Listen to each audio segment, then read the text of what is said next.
Bonjour et bienvenue à ce 4e webinaire d'une série de 10 formations en financement gouvernemental offerts par l'Assemblée de la francophonie de l'Ontario dans le cadre du projet Gouvernance et capacité du réseau. Donc, l'AFO, l'Assemblée de la francophonie de l'Ontario, a retenu mes services. Mon nom est Luc Comeau, je suis un spécialiste en financement gouvernemental et oui, j'adore le domaine, ça me passionne. Ça existe des gens qui aiment le financement gouvernemental et vous pouvez vous aussi le devenir. Donc, entrons dans ce 4e webinaire qui va toucher le domaine suivant, le volet de la veille, c'est-à-dire surveiller, l'analyse, analyser et sélectionner des programmes de financement. Je vous rappelle le grand objectif de la série de 10 webinaires, c'est de renforcer vos habiletés en financement gouvernemental. Et dans ce webinaire-ci, l'objectif précis que je vais poursuivre, c'est de vous apporter à décider de sélectionner les programmes plutôt que le contraire. Ce webinaire s'inscrit dans une série de 10 webinaires où je vous offre des astuces et des meilleures pratiques basées sur mes 30 ans d'expérience dans le domaine du financement gouvernemental. Dans les 3 premiers webinaires, on a touché 3 volets très précis, très distincts l'un de l'autre. Dans un premier temps, on a parlé de l'ABC, des subventions gouvernementales en guise d'introduction. On a parlé des attentes des gouvernements auxquelles on doit répondre, les besoins de la communauté auxquels on doit répondre et que l'heureux mariage de A et B mène souvent à C, qui est une confirmation de financement. C'est le but qu'on poursuit dans le développement de projets pour des subventions et contributions gouvernementales. Dans le deuxième webinaire, on a parlé des attentes des conseils d'administration, des membres, de vos équipes et de comment il y a une multitude d'idées de projets qui circulent dans votre environnement, certaines bonnes, certaines moins bonnes, certaines carrément médiocres et certaines excellentes. Et on a parlé de stratégies pour capter les idées, les sélectionner avec des critères et commencer à les peaufiner, les développer, entre autres en les résumant en une seule phrase. Dans le 3e webinaire, on a parlé de justifier les besoins pour cette idée de projet-là et le développement d'un résumé de quelques pages qui devient le passe-partout du projet et qui devient l'essentiel du contenu lorsqu'on fait la rédaction des demandes de financement par la suite. Donc, on a 3 webinaires sur 10 sous notre ceinture. Dans ce 4e webinaire, on va se pencher plus sur les programmes de financement eux-mêmes. J'ai choisi l'image d'une cascade parce qu'il y a une source presque innombrable de programmes de financement. Au Canada, l'État canadien a une longue tradition de transfert de paiement, c'est-à-dire de prendre des sommes, tirer à même les impôts des contribuables, et les transférer soit à une autre juridiction comme une province ou un territoire, ou à des organismes et institutions à but non lucratif pour atteindre des objectifs dans des projets et des visées du gouvernement. Donc, le gouvernement est une source de financement et il y a des dizaines, des douzaines, voire même des centaines de programmes. L'important, c'est de savoir quels sont ces programmes, les analyser pour comprendre s'ils sont pertinents pour nous et sélectionner seulement ceux qui ont les meilleures chances de succès pour votre organisme parce que vous n'avez personne n'a une capacité illimitée de développer des projets et rédiger des demandes. Donc, dans un premier temps, on va se pencher sur la question de la veille, donc l'identification. Où sont ces programmes-là? Si vous allez sur le site web du gouvernement du Canada et vous tentez de trouver la liste des ministères et organismes, vous allez trouver 200 entrées. Il y a 200 entités uniquement au gouvernement fédéral qui font toute une série de choses. Ça peut être l'administration du pilotage du Pacifique Canada ou ça peut être le ministère du patrimoine canadien, devinez lequel a le plus de financement gouvernemental. Blague à part, il y a facilement une 50aine de ministères et d'agences qui offrent des programmes de subvention et de contribution. Donc, il y a des centaines d'opportunités à trier toujours. Au niveau de l'identification de ces opportunités-là, Ma première recommandation, si vous ne l'êtes pas déjà, c'est de vous abonner au courriel Opportunité de financement qui est publié chaque jeudi après-midi par l'Assemblée de la francophonie de l'Ontario. Donc, si vous vous abonnez, vous recevez dans votre boîte courriel typiquement 2 à 3 résumés avec des hyperliens de programmes de financement qui vont vous permettre de toujours considérer de nouvelles opportunités. Au fil d'un an, si on lit les 40-50 courriels, c'est plus d'une centaine de programmes que vous allez pouvoir considérer. Et tantôt, je vais vous donner des outils pour savoir comment sélectionner, analyser les programmes rapidement sans trop perdre de temps. Donc, il y a une ressource qui est disponible, elle est gratuite, membre et non membre de la FO. Vous vous abonnez à ce courriel et vous recevez déjà à 3 semaines, 1 mois, typiquement de la date de tombée, des opportunités de financement à considérer. Dans un deuxième temps, il y a beaucoup de programmes qui publient des infolettres ou des courriels automatisés qui présentent des mises à jour de leurs services et programmes. Donc, c'est possible de s'inscrire et de s'abonner à ces listes d'envoi courriels-là. Ils sont difficiles à dépister, mais quand vous en trouvez, ça met l'information dans votre boîte aux lettres courriel de la même façon que le courriel hebdomadaire de la FO. Ça, c'est des façons essentiellement passives de recevoir et d'identifier des programmes de financement. Il y a une autre tactique qui est plus proactive. Si vous avez un compte Google, j'ignore les autres comptes de courriel, mais je sais que dans Google, c'est disponible. Il y a une fonction qui s'appelle Alerte Google. Vous pouvez inscrire des mots-clés comme subvention, subvention gouvernementale, financement, financement de projet, et des mots-clés comme votre région ou votre secteur, comme si vous êtes en éducation ou si vous êtes un organisme féminin qui se spécialise dans la lutte contre la violence.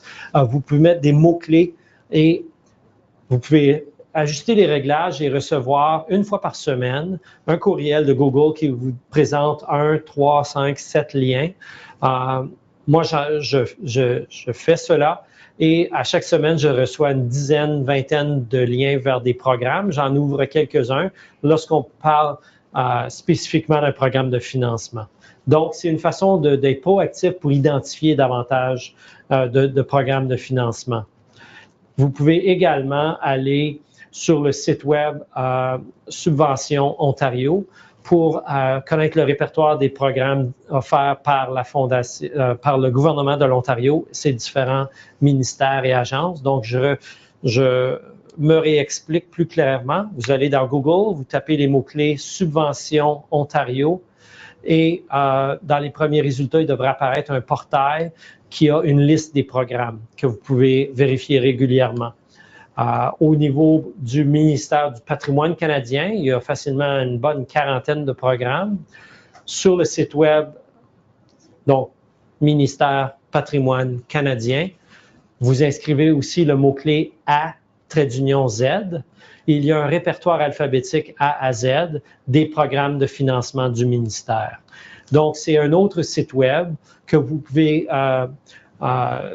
inscrire comme un signet et surveiller également. Donc, je vous donne là différentes tactiques pour identifier les différents programmes de subvention qui sont disponibles pour votre organisme, dans votre créneau, dans votre région, dans votre secteur. Donc, allons-y avec un premier exercice. Quelle serait votre stratégie de veille à partir de toutes ces idées-là? Je vous donne une minute. Vous pouvez cocher les cases qui s'appliquent à vous et prendre en note qu'est-ce que vous allez faire pour identifier davantage de programmes de financement pour votre organisme. Donc, allez-y, vous avez une minute.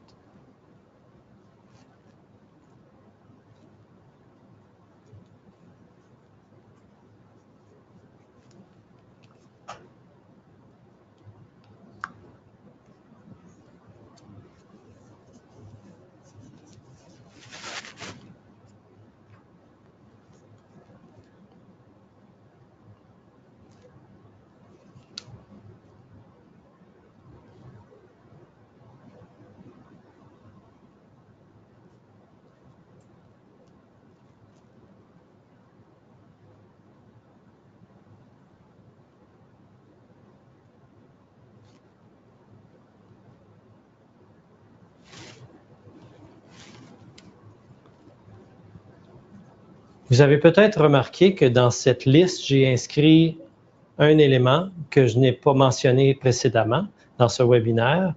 C'est une demande d'aiguillage à l'AFO. L'AFO, grâce à un appui de la Fondation Trillium, a un service qui s'appelle Appui à la création de programmes. Simon Méthode, qui est un agent à l'AFO, est responsable de ce programme et disponible pour vous appuyer dans le dépistage de programmes de financement. Le processus d'appui à la création de programme vous permet de définir votre projet et une fois que vous avez un résumé ou un sommaire de projet, vous pouvez faire la demande à Simon de vous aiguiller vers des programmes de financement. Dans le cadre de ce projet-là, moi je suis un contractuel, j'ai des mandats entre autres avec l'AFO. C'est moi qui assure le rôle d'aiguillage et de recommandation de programmes de financement. Donc, vous pouvez rajouter cette stratégie-là à votre stratégie de veille et de dépistage. Typiquement, lorsque j'offre ce service-là à Simon qui vous l'offre par la suite, à partir de votre résumé de projet, je suis en mesure de vous recommander de 2 à 4 pistes de financement à considérer et quelques autres pistes à surveiller dans les prochains mois, disons que la tombée dans 10 mois, par exemple. Mais ça vous donne déjà un premier aiguillage vers des programmes prioritaires. Donc, c'est une façon de renforcer votre analyse en allant chercher un service externe qui est disponible gratuitement pour les membres ainsi que pour les non-membres de l'AFO, que vous êtes un organisme établi, non incorporé, émergent, peu importe, le service est disponible pour vous. Vous n'avez qu'à écrire à Simon pour vous informer davantage. Avez-vous des questions concernant la veille des opportunités? Quand je vous dis qu'il y a des centaines de programmes, est-ce que les éléments que je vous donne là vous donnent au moins des pistes pour appréhender cette complexité?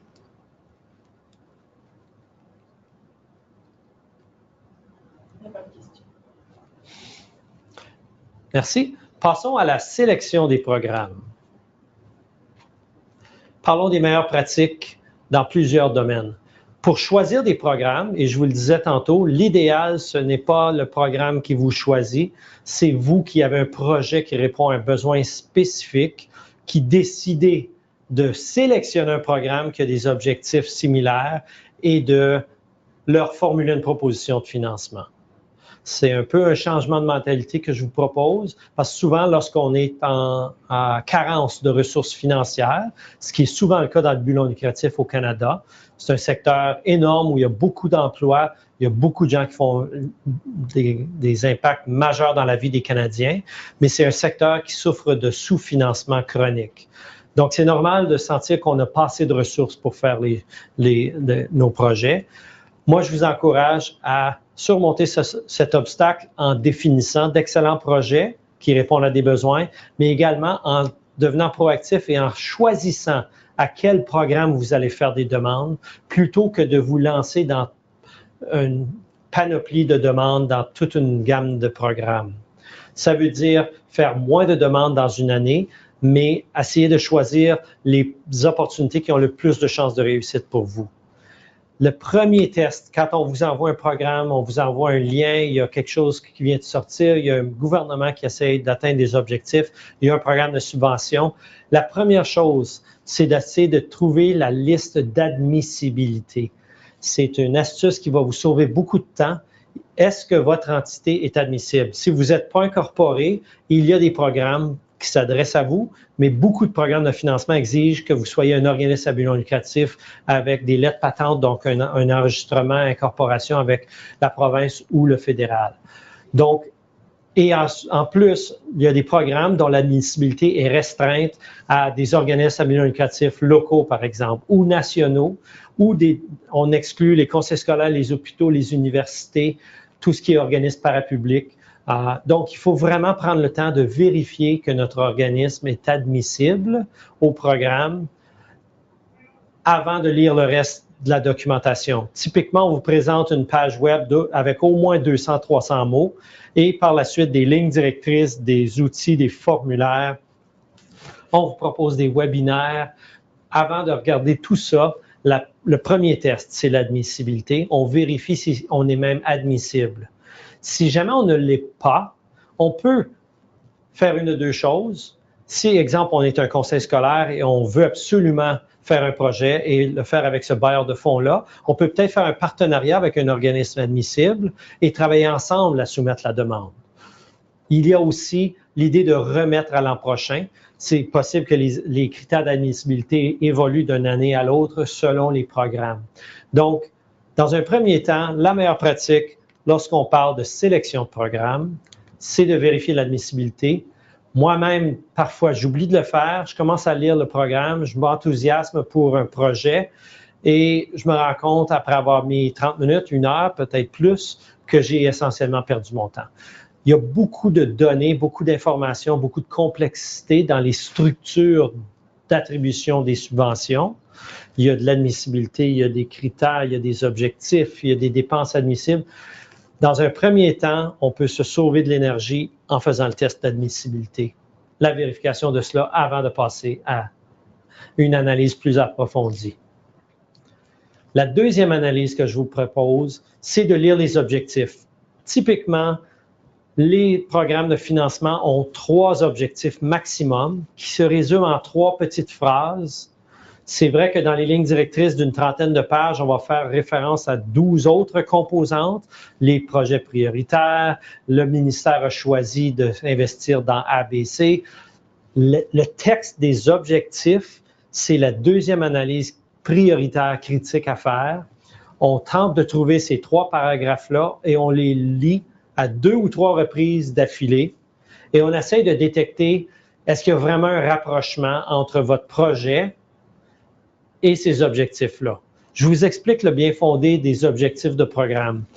Un ministère comme Patrimoine, disons, qui a des programmes d'appui aux langues officielles pour le développement des communautés, a fait une proposition au Conseil du Trésor, qui est essentiellement l'équipe de finances de l'ensemble du gouvernement canadien, et ils ont fait des propositions pour avoir des sous pour atteindre des objectifs de programme. Donc, renforcer la communauté francophones en situation minoritaire au Canada.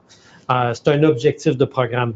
Eux reçoivent des sous de la bourse gouvernementale globale pour faire des programmes qui vont atteindre des buts précis. Et c'est ces 3 objectifs-là qui sont l'essentiel de leur raison d'être. Et c'est sur ces 3 objectifs-là que les sous qu'ils vont vous donner ont été approuvés. Et ensuite, eux doivent rendre des comptes au Conseil du Trésor sur l'attribution des fonds et les résultats qu'ils ont obtenus dans la communauté en poursuivant ces objectifs-là. Donc, vous me comprenez, ils ont des attentes face à ces objectifs-là. Ils veulent essentiellement que vous leur proposez uniquement des choses qui vont, eux, les aider à atteindre leurs objectifs gouvernementaux sur ces buts précis-là. Donc, si ce n'est pas clair, le lien entre votre projet et les objectifs de ce programme-là, ma recommandation, c'est de laisser tomber ce programme-là pour ce projet spécifique-là. Il y a peut-être d'autres besoins dans votre organisme, des besoins inassouvis qui pourraient être remplis dans le cadre de ce programme, mais si vous ne voyez pas un lien direct, un rattachement très clair, vous ne vous voyez pas déjà en train de développer des arguments à déployer auprès d'eux pour les convaincre qu'ils devraient investir dans votre projet pour répondre aux besoins de vos membres, vaut mieux passer. Donc, c'est une deuxième analyse. Lorsque ça passe la rampe et que vous-même, vous vous sentez encouragé qu'il y a un bon lien, on poursuit l'analyse. La troisième meilleure pratique, l'analyse numéro 3, c'est de regarder la section des dépenses admissibles. Quels sont les montants alloués? Quel type de dépenses est-ce qu'on finance? Exemple, il y a des programmes qui ne financent aucunement de l'équipement, des rénovations, des immobilisations, de l'achat d'édifices, tout ça, alors qu'il y a des programmes qui financent, exemple, des rénovations à des infrastructures communautaires. Donc, si notre projet touche de l'équipement ou des rénovations, il faut s'assurer de regarder les dépenses admissibles. Mais en gros, peu importe quel projet vous voulez proposer au gouvernement, il faut regarder la liste des dépenses admissibles pour s'assurer que ça correspond à votre résumé de projet et votre premier estimé de dépenses. Je vous donne un exemple. Il y a un programme l'an dernier qui a été publié qui donnait des subventions d'un maximum de 100 000 $, donc d'excellentes sommes potentielles, mais les salaires étaient établis à un maximum de 25% du projet. Si vous avez un projet qui présuppose l'embauche de 2 personnes pour faire la mise en œuvre, donc pour lequel il y a 50-60% de l'enveloppe budgétaire qui est attribuée à des salaires et avantages sociaux, ce programme-là ne vous permettra pas d'atteindre vos objectifs. Donc, si vous voulez faire une étude de faisabilité et vous avez un appel d'offres que vous voulez publier pour un contrat de 20 000 $ et vous voyez que les honoraires sont plafonnés à 2005, encore là, il y a des obstacles potentiels dans les listes de dépenses admissibles. Il y a des gens qui ne financent aucun frais administratif, des programmes, je devrais dire. Il y en a qui financent jusqu'à 15% de frais administratifs sur un projet. Donc, un projet de 100 000, 15 000 $ pour la supervision, les équipements, les ordinateurs, c'est quand même une somme intéressante pour l'organisme. Mais si le programme finance, exemple, uniquement des salaires, un peu de promotion, aucun équipement, aucun frais administratif, vous avez une décision à prendre à savoir est-ce qu'il cadre vraiment ce que vous voulez faire, ce programme-là, ou il ne cadre pas du tout. Donc, troisième niveau d'analyse, après l'admissibilité et les objectifs, c'est est-ce qu'il y a arrimage entre les dépenses qu'on veut faire et la liste de dépenses admissibles. Vous pouvez également jeter un coup d'œil à la liste de dépenses non admissibles rapidement pour voir s'il y a là aussi des choses qui tuent le projet dans l'œuf en termes de on va leur faire une demande à eux, à ce programme-là. Donc, nous voilà dans un long tunnel d'analyse, mais je vous donne des indices en ordre prioritaire pour vous permettre de maximiser le temps que vous avez en sélection de programme. La quatrième chose à considérer, et la dernière avant de prendre une décision, c'est est-ce que ce programme-là publie ses critères d'évaluation? Il y en a où c'est très flou, il y en a où on va donner 3 ou 4 petits bouts de phrases, c'est déjà mieux. S'il ne donne aucun indice sur l'évaluation de projet, comment allez-vous déterminer si votre projet a des chances d'être approuvé? Donc, moi, j'ai tendance à ne pas aller de l'avant avec des programmes qui ne publient pas leurs critères d'évaluation, à considérer sérieusement les programmes qui en publient au moins une liste. Et il y a des programmes qui publient des matrices d'évaluation. Carrément, la grille qu'ils donnent à leurs évaluateurs lorsqu'ils lisent votre demande et répondent aux questions ou inscrivent des pointages. Si on a ça, on peut déjà se faire une idée à savoir ouais, notre projet est assez fort, il pourrait passer la rampe ou non, ces questions-là, notre projet n'a pas l'ampleur, on n'a pas les ressources, on ne sera pas en mesure de justifier pour que l'évaluateur coche et nous l'attribue. Donc, le quatrième niveau d'analyse, c'est ces critères-là. Donc, avant de lire toutes les 30 pages, on lit l'admissibilité, on lit 3 paragraphes d'objectifs, on lit environ une demi-page à une page de dépenses et on lit soit quelques mots ou un tableau d'une page de grille d'évaluation pour se faire une idée à savoir si on veut sélectionner le programme ou non. Est-ce qu'il y a des questions sur ces 4 meilleures pratiques que je vous propose au niveau de la sélection de programme? Admissibilité, objectifs, dépenses admissibles, critères d'évaluation, ou des questions sur d'autres composantes des documentations qui sont publiées typiquement sur le web ou en PDF par des gouvernements qui veulent que vous appliquiez à leur programme. Allez-y.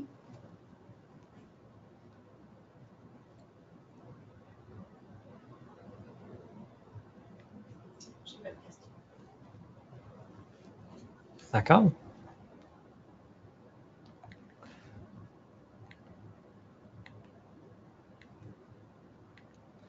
Passons à la décision. L'écrire ou non. Prendre le temps de déployer un formulaire qui typiquement fait de 5 à 20 pages, parfois 30. C'est vrai qu'on peut mettre du copier-coller de notre mandat, on peut prendre des descriptions de projet de notre résumé, mais déployer une demande de financement, c'est, à mon sens, n'importe où entre 1 à 5 journées de travail de rédaction. dépendant du programme, dépendant du nombre de données qu'on a. Mais très rares sont les processus de demande de financement où on peut carrément tout écrire et tout ficeler en moins d'une journée, donc en moins de 8 heures de travail. Je vous donne mes balises à moi qui est spécialiste dans le domaine, qui écrit 2, des fois 3 demandes dans une semaine, typique. Évidemment, une demande lorsque c'est des demandes complexes dans une semaine. J'ai rarement vu des demandes qui prennent moins d'une journée de travail du début à la fin. Donc, il faut vraiment trancher, il faut être très strict dans le choix des programmes auxquels on applique. De la même façon que dans le webinaire 2 où on parlait des douzaines d'excellentes et même bonnes idées qui circulent dans votre environnement, vous en sélectionnez une fraction pour développement. Même chose, même astuce du côté du financement gouvernemental, de l'ensemble des opportunités qui vont vous arriver à chaque semaine dans le courriel de l'AFO. Lesquels choisir et lesquels, suite aux analyses d'admissibilité, d'objectifs, de dépenses et de critères d'évaluation, parmi tout le reste du lot, lesquels doit-on choisir pour développer? Je vous donne des atouts. Encore là, vous sélectionnez et les programmes, eux, font miroiter leurs avantages, leurs sommes accordées, leurs objectifs de programme. Et tout programme de financement gouvernemental existe pour atteindre des buts. La pire chose qui pourrait leur arriver, c'est que personne ne fasse demande et qu'on ferme le programme. Le gouvernement devrait trouver dans ce cas-là d'autres façons d'atteindre ses objectifs. Donc, c'est rarement un problème. Il y a souvent plus de demandeurs que de fonds disponibles, mais je vous encourage à choisir le programme selon les atouts du programme et du ministère. Dans un monde idéal, l'enveloppe du programme est destinée à la clientèle francophone. Vous ne faites pas concurrence à l'ensemble de la société canadienne ou ontarienne pour avoir les sous. Donc, si c'est un programme destiné aux Franco, comme au niveau du gouvernement ontarien, l'an dernier, il y avait le programme d'appui à la francophonie ontarienne. Au niveau du Conseil des arts de l'Ontario, il y a des programmes destinés spécifiquement aux francophones. À Patrimoine canadien, la même chose. Dans d'autres ministères fédéraux, dans l'approche interministérielle d'élargir le financement pour les communautés, il y a des programmes destinés uniquement aux francophones. Par exemple, FedDev, avec son programme Initiative de développement économique, c'est uniquement des projets qui répondent aux besoins des francophones qui sont admissibles. Donc, je ne vous dis pas de ne pas considérer les autres programmes, mais c'est un atout que de présenter un projet dans un programme qui cible l'ensemble de l'enveloppe pour la francophonie. L'autre atout, c'est l'alignement des objectifs. C'est très important, j'insiste. Il faut s'y retrouver dans les buts que les gouvernements veulent atteindre entre nous, notre entité, notre mission, nos objectifs, les résultats de notre projet et leurs objectifs. Si on a la chance de discuter avec un agent avant de déposer la demande, pour moi, c'est un atout. Ça nous permet de sonder le terrain, tester notre idée verbalement, partager le résumé de projet, aller chercher de la rétroaction. Il y a même des programmes, exemple à Patrimoine Présentation des arts en est un, où, dans la mesure du possible, les agents vont relire votre ébauche de demande et vous faire une rétroaction, pas à la dernière minute, dans les 2 jours avant, mais si vous leur envoyez 5, 7, 8 jours ouvrables avant, ils vont prendre une demi-heure, lire votre demande en diagonale et au moins vous donner une première rétroaction. Donc, être capable de discuter avec un agent, un être humain dans la machine gouvernementale qui comprend les rouages internes et les processus de sélection, qui vous donne une rétroaction, c'est un grand atout. Là encore, je ne vous dis pas, n'appliquez pas à des programmes où on doit tout simplement analyser des documents et remplir des formulaires et peut-être appeler un centre d'appel et peut-être pas.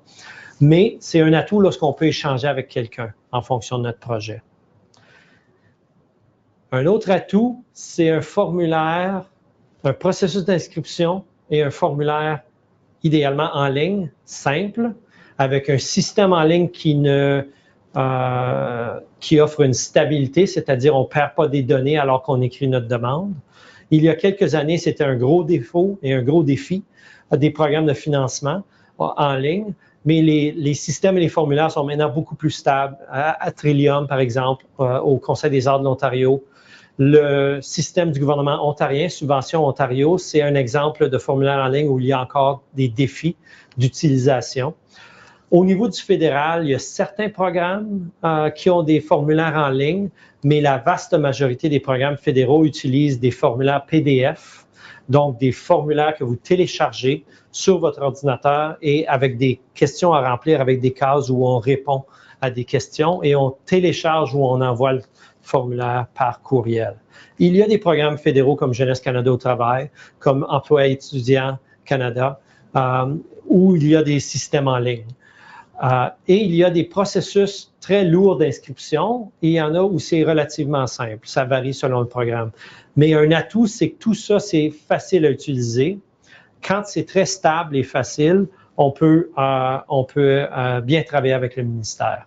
Si c'est un formulaire Word avec aucune fonction de calcul pour le budget, où on peut nous-mêmes faire des erreurs de transcription, c'est l'autre côté du portrait. Un autre atout à considérer, c'est est-ce que le programme est prêt à investir des montants que je jugerais moi-même comme étant réalistes? Un programme qui a l'habitude de donner des subventions de 2 000 $ ou de 3 000 ou de 5 000 $, à part des projets très ciblés dans des communautés locales, je peine à trouver des projets qui peuvent avoir des impacts et donner des résultats qui sont en deçà de 10, 15, 20, 30, 50, 100, 200 000 $. Donc, la fourchette de 10 à 200, c'est vraiment le cœur du financement gouvernemental. Une subvention de 25 000 $, ça donne au moins des moyens pour faire des choses. Si un programme offre 7 500 $ maximum et les exigences sont un formulaire de 20 pages, ce n'est pas un atout à mon avis. Donc, il y a une analyse à faire là aussi quand vous faites vos sélections de programmes. On a parlé tantôt, il faut que les dépenses admissibles soient favorables à la réalité de votre projet. Il faut que les critères d'évaluation soient clairs. L'autre atout pour moi, c'est un ministère qui a l'habitude de financer le plein montant ou vous rejetez, plutôt que de vous dire « Ah, bien, excellent, votre projet est excellent, vous avez demandé 40 000, on vous en donne 22 ». À mon avis, recevoir une somme partielle, ce n'est pas un atout parce qu'on doit, reconcevoir le projet. Parfois, l'accord de contribution rentre et puis c'est basé sur les résultats du plein montant. On doit négocier. Donc, à programme égal, je préfère qu'un projet soit rejeté ou approuvé au plein montant, ce qui présume que vous avez fait le travail d'estimer les dépenses. Il y a des ministères où il y a encore une habitude de dire on a eu trop de demandes, au lieu d'approuver les pleins montants, on va donner 60 % des projets approuvés, puis on va essayer de répartir notre enveloppe de cette façon-là. Pour moi, ce n'est pas un atout parce que ça vous crée des problèmes de gestion de mise en œuvre et vous devez repenser votre projet. Donc, c'est toute une série de choses à considérer dans la décision, l'écrire ou non. Vous avez fait 4 analyses basées sur l'admissibilité, les objectifs, les dépenses et les critères. Et là, voilà d'autres atouts, des meilleures pratiques que moi j'utilise dans mon quotidien lorsque je recommande considérer ce programme-là ou non, toujours en fonction d'un projet spécifique. N'importe qui peut lire une description d'un programme gouvernemental et ça semble ouvert à beaucoup de choses. L'essentiel, c'est d'avoir un projet défini et de considérer tous ces éléments-là en fonction du projet spécifique. Donc, au niveau de cet arrimage-là, leurs objectifs, donc leurs attentes, est-ce qu'ils correspondent à notre projet et non le contraire? Est-ce que c'est, comme on dit à Sturgeon Falls où j'ai grandi, un fit? Est-ce que ça case? Est-ce que ça concorde? Est-ce que ça cadre bien avec notre projet, nos résultats? Est-ce qu'au moins un des 3 objectifs dans le programme est clairement rattaché à ce qu'on veut faire? On a rarement besoin de répondre à tous les objectifs, mais il faut qu'il y en ait un où on se retrouve vraiment. Parfois, les ministères, dans leur description, vont donner des exemples de projets pour chacun des objectifs qu'ils poursuivent. Donc, s'ils donnent 3 ou 4 exemples et votre projet ressemble à cela, c'est un plus. il y a déjà une description des attentes du ministère. Tout ça, c'est beaucoup d'analyse, c'est beaucoup de recherche et c'est beaucoup de complexité. Mais ça revient à une décision que vous devez prendre le plus rapidement possible et en mettant le moins d'énergie possible. C'est est-ce qu'il y a un retour possible pour nous si on écrit la demande? Est-ce qu'on a des chances d'être approuvé? C'est sûr qu'on ne sera pas approuvé pour toutes les demandes qu'on écrit. Il faut déjà prévoir en écrire plus que celles qu'on va avoir. Donc, c'est doublement important de faire une décision basée sur est-ce que les exigences de ce programme-là, des fois, il y a une grande ampleur à ces exigences-là, est-ce que ça vaut le temps, l'énergie qu'on va mettre pour déployer la demande ou l'argent? Parce qu'une direction générale qui passe une journée ou deux à écrire une demande n'est pas en train de desservir la communauté. Il travaille ou elle travaille sur le long terme. Mais ces ressources-là que vous mettez sur les développement de projet et sur les demandes de financement, il faut vraiment les sélectionner et guider quel temps on met sur quelle demande. Quand je dis qu'il faut prendre la décision de soumettre ou non rapidement, ce que je vous dis, c'est faites les 4 analyses, considérez les atouts, regardez à nouveau votre projet, prenez un grand respire et dites oui ou non en fonction de vos priorités. Puis quand je dis choix judicieux, stratégique, priorité, chacun de ces programmes-là, s'il y en a des douzaines et des centaines, sont en concurrence entre eux pour votre attention. Donc, une fois que vous êtes convaincu que vous voulez écrire cette demande-là, dans la mesure du possible, faites la démarche auprès du bailleur de fonds, appelez le numéro, envoyez le courriel, posez une question technique, mais engagez le ministère dans la mesure, inscrivez votre organisme au programme et au système en ligne. Commencez à tenter de sonder leur intérêt à recevoir une demande pour votre type de projet dans la mesure du possible. Déjà là, ça va vous jauger. Si jamais il faut arrêter une demande à mi-parcours, c'est mieux que de l'avoir complétée en entier pour se rendre compte qu'on a mal lu un critère ou quoi que ce soit. L'autre élément, c'est est-ce que la date de tombée est réaliste? S'il y a une date de tombée du 21 décembre et que le projet n'est même pas conçu, comment allez-vous définir l'idée, sonder les besoins, analyser les données, résumer le projet, faire votre analyse et écrire la demande, faire le budget, négocier vos partenariats et tout mettre ça ensemble pour le 21 décembre? À mon sens, on parle de 2 à 3 mois pour faire tout ce travail-là. Dans un monde idéal, parmi tant d'autres projets. Je ne présume pas que la personne y travaille à temps plein. Donc, il faut juger aussi si la date de tombée est réaliste et aussi si, en même temps, est-ce qu'il y a d'autres opportunités qui sont meilleures pour nous. Tout ça vous mène à prendre une décision. Avez-vous des questions sur le processus de sélection de programme et les astuces et meilleures pratiques que je vous recommande pour choisir j'écris cette demande ou non? Allez-y.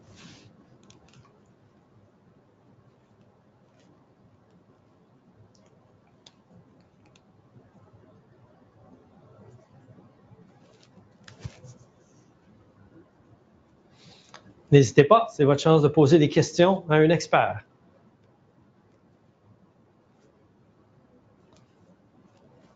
J'ai une question. Oui. Comment savoir si un programme finance le plein montant ou un montant partiel avant de se lancer dans l'écriture? Premièrement, vous faites appel à l'AFO. Souvent, on a accès à ces renseignements-là. Dans un deuxième temps, vous faites la démarche auprès du ministère. Vous pouvez carrément financer, vous pouvez carrément leur poser la question. Dans un troisième temps, vous pouvez analyser les lignes directrices pour tenter de déterminer. Mais je peux vous donner déjà des indices. À la Fondation Trillium, depuis le renouveau en 2015, il y a une habitude ancrée de financer le plein montant ou de rejeter le projet. Donc, par exemple, si vous avez un excellent projet et que vous demandez 100 000 $ et qu'à leur sens, votre projet aura dit de 60 000 $, ils vont vous rejeter. L'avantage, c'est si vous avez bien estimé vos dépenses et c'est bien 100 000 $ et il vous approuve, vous avez les ressources dont vous aviez besoin pour réaliser le projet. Le ministère du Patrimoine canadien, dans la plupart de ses programmes, va octroyer un montant inférieur à la somme demandée. La règle de base, je dirais, c'est pour une demande de 40 000, on va donner 30, 32 000. Donc, peut-être 3/4, 2/3, 3/4, 80 %. Et ça peut poser problème dans des projets où vous n'avez pas d'autres ressources et vous avez besoin du plein montant. Le Conseil des arts de l'Ontario, typiquement, fait ses sélections de projets financés par des jurys. Et l'habitude au Conseil des arts de l'Ontario, disons qu'on demande 12 000, on va peut-être recevoir 9. Donc, encore là, des fois 3/4, des fois un peu moins, des fois un peu plus, mais ils ont tendance à moins financer les pleins montants demandés. Pour d'autres ministères, au niveau du PAFO, j'ai vu des exemples de projets financés au plein montant, donc le programme d'appui à la francophonie ontarienne du gouvernement de l'Ontario, dont on attend à savoir s'il va être renouvelé ou non. Il y aura peut-être des indices prochainement. Dans les différents ministères fédéraux, les emplois d'été, typiquement, on vous finance une partie de ce que vous avez demandé. Donc, on demande 5 postes, on en reçoit 3, ou on demande 5 postes fois 16 semaines pour des étudiants postsecondaires, pour soit 5 postes fois 12 semaines. Donc, c'est un peu des balises là, pour répondre à votre question. Mais n'hésitez pas à faire appel à Simon pour ce type de questions-là. D'autres questions? Il y a quelqu'un qui dit, si on pense que le programme va financer le plein montant pour rien, on est d'augmenter notre budget pour être certain de l'avoir.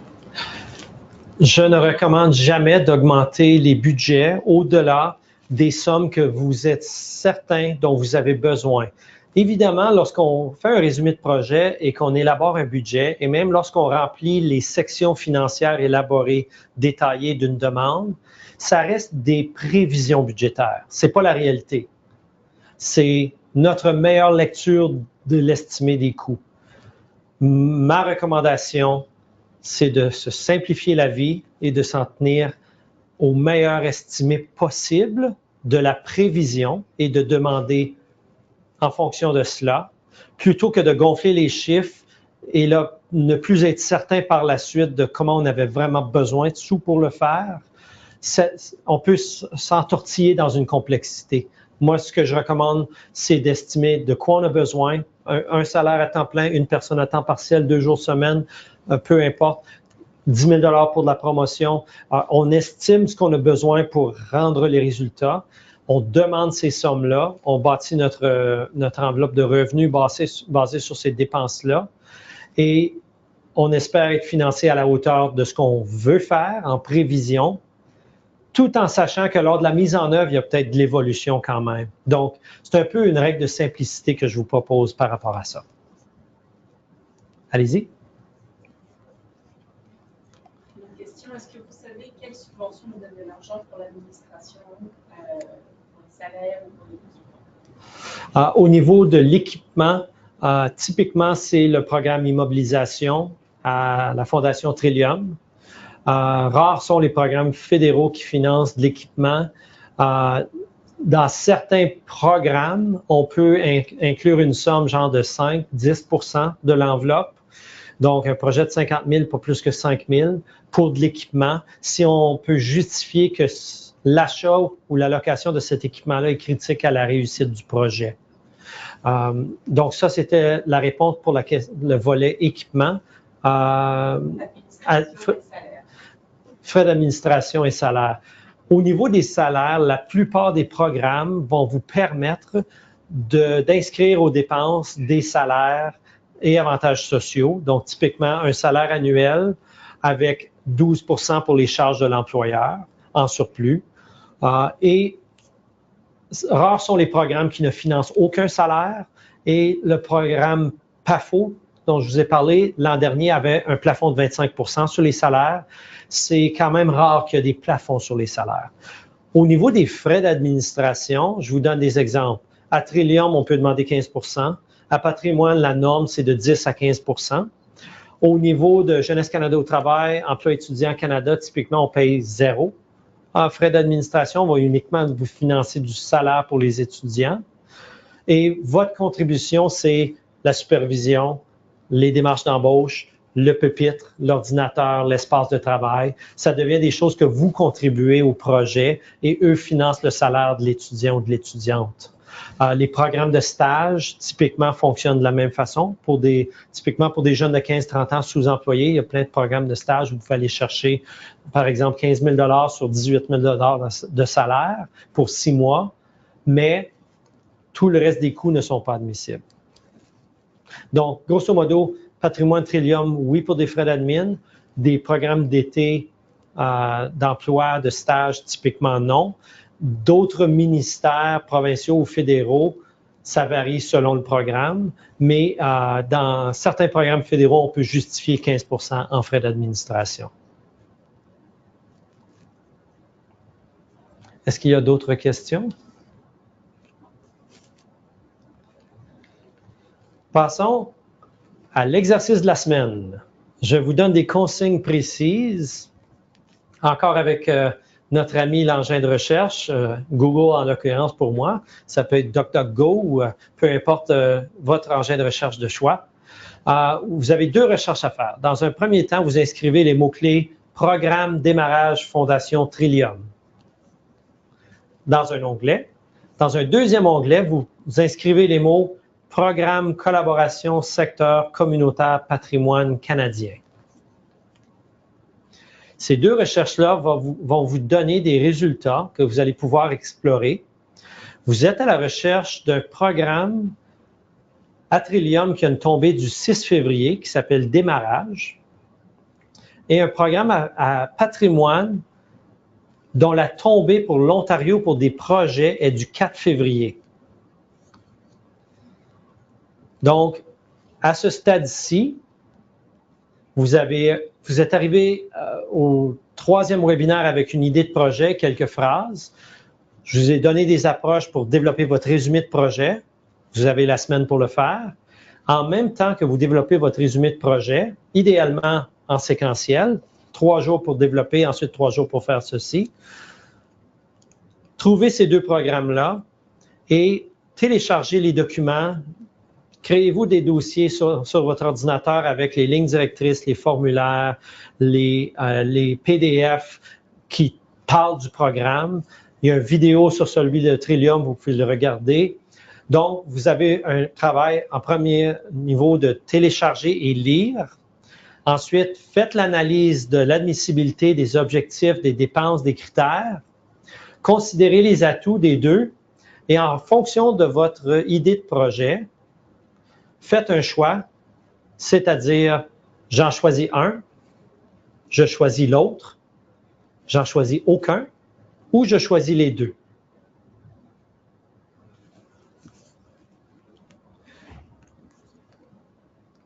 Ça va vraiment vous donner cela, une première expérience approfondie basée sur les meilleures pratiques que je vous recommande. Vous n'avez déjà fait de cela, vous en voyez passer des programmes. Ce que je vous encourage à faire, c'est à partir d'un projet très précis, de faire une analyse rigoureuse, rapide, qui va vous permettre d'arriver à une décision d'affaires pour votre organisme. Est-ce qu'on investit du temps dans proposer un projet à ce programme-là, Trillium Démarrage, et à ce programme-là, Patrimoine, projet, dans le programme Collaboration avec le secteur communautaire. Ce qui s'en vient par la suite, merci de prendre bonne note de ces devoirs-là que je vous donne à nouveau. Ce qui s'en vient par la suite, dans les prochains webinaires.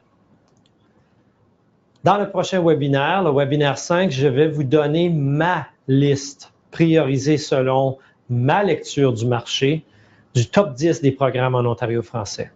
Donc, je vais vous dévoiler le numéro 1, d'après moi, jusqu'au numéro 10, qui sont, à mon avis, les 10 programmes incontournables au niveau de la considération.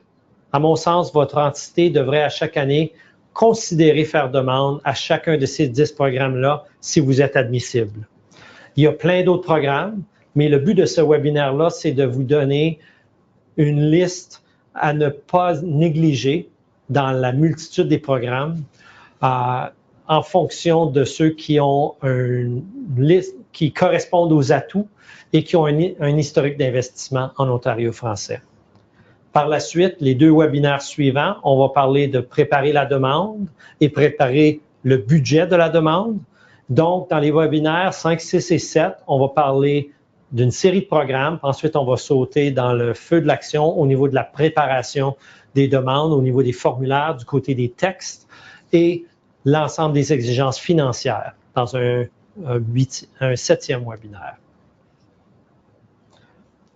Avant qu'on conclue, est-ce qu'il y a d'autres questions? Évidemment, tous ces webinaires vont être disponibles prochainement sur le web. Avez-vous des questions en conclusion?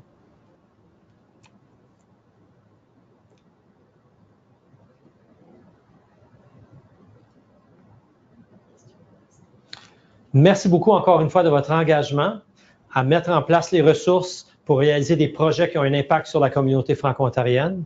Et c'est un rendez-vous pour le webinaire 5, Top 10 des programmes. À bientôt.